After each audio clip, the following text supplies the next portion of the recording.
اچھا بچوں، یہ آپ دیکھیں کہ سب سے پہلے میں نے آپ کو جو سبق میں نے آپ کو پڑھایا تھا وہ اشرف صبوحی کا تھا، اور اشرف صبوحی سے متعلق آپ کے سامنے جو صفحہ نمبر 9 پہ جو ایک چھوٹا سا ایک نوٹ نظر آ رہا ہے، تو آپ نے اس کو پڑھ لینا ہے، اور اسی میں سے آپ نے اس کو صحیح طریقے سے پڑھنا ہے کہ اشرف صبوحی کہاں پیدا ہوئے اور ان کا ادب سے کتنا گہرا تعلق تھا. یہ آپ نے ساری چیزیں آپ نے دیکھ لینی ہے. اس کے بعد یہ پرنانی کا سبق ہے ہمارے سامنے، صفحہ نمبر 10 پر ہے.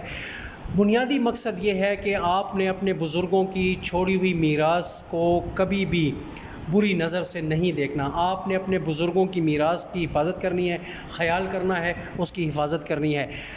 زمین کی صورت میں ہو، جائیداد کی صورت میں ہو، مکان کی صورت میں ہو، یا روپے پیسے کی صورت میں ہو.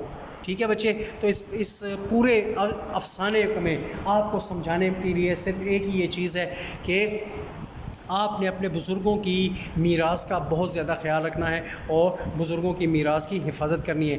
اگر خاندان میں یا اپنی دور کے قریب کے رشتہ داروں میں اگر کسی بات پہ کوئی مسئلہ پیدا ہوتا ہے تو آپ اپنے سکون سے تسلی کے ساتھ اس مسائل کو حل کرنے کی کوشش کریں. ایسا نہ ہو کہ آپس میں لڑنے جھگڑنے کی کوشش کریں، ایسا نہ ہو کہ اس کو فروخت کر کے آپ عیاشیوں میں وقت گزاریں. بزرگوں کی چھوڑی ہوئی چیز جو ہوتی ہے وہ کبھی نہ کبھی زندگی میں ضرور کام آتی ہے. بزرگ اپنی چیزوں کو سنبھال کے رکھتے ہیں، لہٰذا ہماری بھی یہی عادت ہونی چاہیے. نتیجے کے طور پر یہ ہوگا. پھر سب سے بڑی بات فضول خرچی سے بچنا ہے. فضول خرچی میں دوسروں کے مال کو فضول خرچی نہیں کرنی. جس طریقے سے آپ اپنے مال کی حفاظت اور قدر کرتے ہیں، دوسروں کے مال اور سرمایہ کی بھی آپ اتنی ہی قدر اور حفاظت کریں اور اس کو بھی اسی اہمیت کی نظر سے دیکھتے جائیں. تو یہ سارے کا سارا اس میں آپ کو سمجھانے کی کوشش کی گئی ہے. ایک پرنانی ہے، اس کی بیٹی رقیہ ہے، انہوں نے اپنی جوانی میں انہوں نے ایک رضائی یا بڑستان جو ہے وہ سیا تھا. پشتوں میں بڑستان کہتے ہیں اور اردو میں رضائی یا لحاف کہتے ہیں. یہاں پر دلائی کا لفظ استعمال ہو تو وہ ایک سیا تھا تاکہ سردی سے محفوظ رہ سکیں.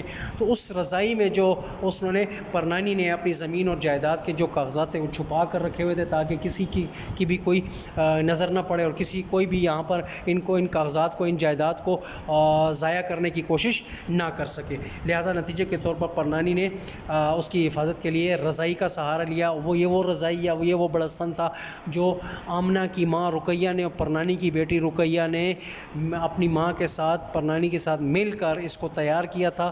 ٹھیک ہے بچوں؟ اب آپ آگے چل کر یہ بھی دیکھتے جائیں کہ سارے کا سارا تھا. یہاں پہ کہانی میں یہ ذکر کیا گیا کہ میاں احمد مرزا جو آمنہ کا شوہر ہے وہ بڑا فضول خرچ قسم کا ہے، اور فضول خرچی میں اس نے کبھی زندگی میں اپنی محنت سے پیسہ نہیں کمایا بلکہ دوسروں کے مال پر اس نے زندگی گزارنے کی کوشش کی، اور بہت فضول خرچی کے ساتھ اس نے اپنی زندگی کا حصہ جو ہے، اپنی زندگی کا ایک حصہ اس نے ضائع کر دیا. تو نتیجے کے طور پر وہ پرنانی کے بھی کچھ مکانات اور کچھ زمین بیچ کر کھا گیا تھا. آخری یہ مکان رہ گیا تھا جس میں پرنانی رہتی تھی، اور اس مکان کی حفاظت کے طور پر پرنانی نے اس کو بیچنے سے انکار کر دیا تھا. اور نتیجے کے طور پر یہ ہوا کہ وہ اس مکان کے جو کاغذات تھے وہ پرنانی نے رضائی میں چھپائے ہوئے تھے.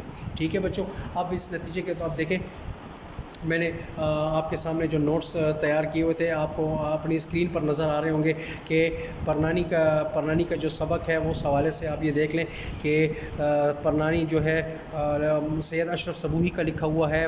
دلی کی چند عجیب ہستیوں سے اشرف صبوحی کی جو کتاب ہے اس سے اخذ کیا گیا ہے.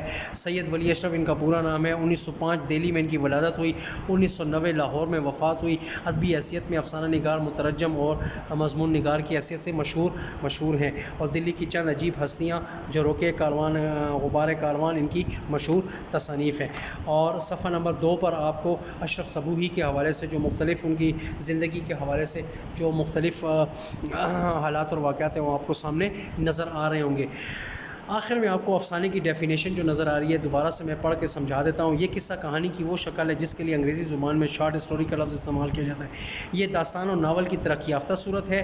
نقاد اس کی تعریف کرتے ہوئے کہتے ہیں کہ جو کہانی ایک ہی نشست میں پڑھی جا سکے اور نتیجہ مختصر وقت میں ظاہر کر دے اسے افسانہ کہہ سکتے ہیں. یعنی مختصر وقت میں جو کہانی رزلٹ بتا دے اس کو ہم افسانہ کہتے ہیں. اب نتیجے کے طور پر آپ یہ دیکھ لیں کہ آپ کے سامنے مختلف الفاظ مانی ہیں. سبق سے میں نے مختلف الفاظ مانی سلیکٹ کیے ہیں تو آپ کو اسکرین پر نظر آ رہے ہیں. صفحہ نمبر 3 پر 12 سے 15 جو ہیں وہ الفاظ مانی ہے.